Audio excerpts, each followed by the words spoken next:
The next question, the member for Don Valley North. Thank you, Speaker. My question is to the Attorney General.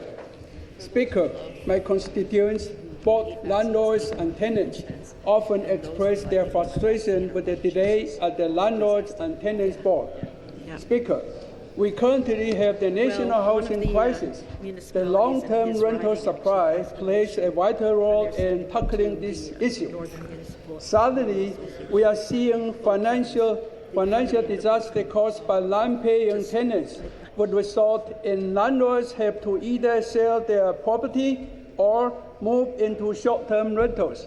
Speaker, the LTB is the backbone of a functional rental community and provides a legal framework of how landlords and tenants should govern themselves.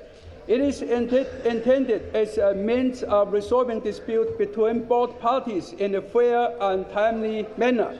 Speaker, my question is, what step is the government taking to ensure that LTB is fair and fast for everyone? Thank you. The Attorney General.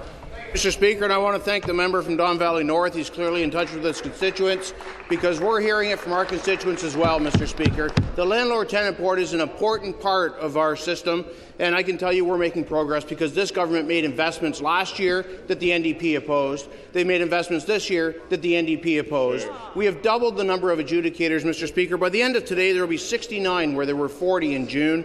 Mr. Speaker, full-time, we're adding more. We'll be at 86 very shortly. Now, Mr. Speaker, I sat down with Sean Weir, the Executive Chair, and we are making progress. Of our 13 tribunals, 11 are hitting their targets, and Landlord-Tenant Board is next, Mr. Speaker.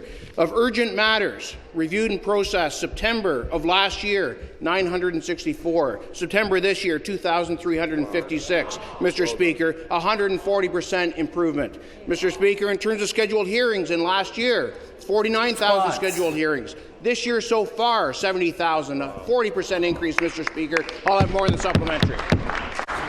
Supplementary question. Thank you, Speaker. And thank you for Attorney General for his response.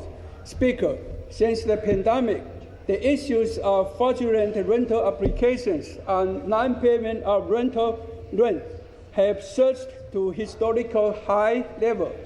Fake identities, job letters, employment income, bank statement, and forged credit reports have become more common in rental applications without the offenders facing any consequences.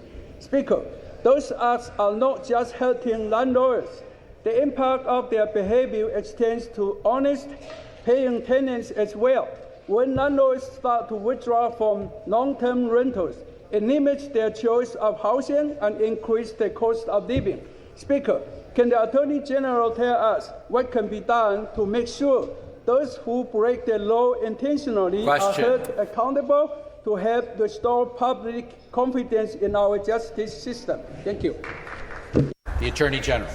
Speaker, and again, thank you to the member from Don Valley North. When we looked at the system and how it had developed through COVID, we have frozen fees, Mr. Speaker. We have added resources. We have changed systems. We have put a whole new backbone into it, Mr. Speaker. We want to make sure that the landlords, and when we say landlords, we're talking about not just large landlords, we're talking about your neighbours who are trying to rent out part of their house or an investment property that they have, Mr. Speaker. So we looked at where the choke points were in the system, and one of them was the orders. Once the hearing had happened, the orders weren't getting out fast enough. The L3s and L4s, Mr. Speaker, in February of this year, there were 1,000 waiting to be processed. As of early October of this year, there were 75, Mr. Speaker. We are taking progress, and we will get there, and we will make sure that the landlords and the tenants have a fair and responsive system. Thank you, Mr. Speaker.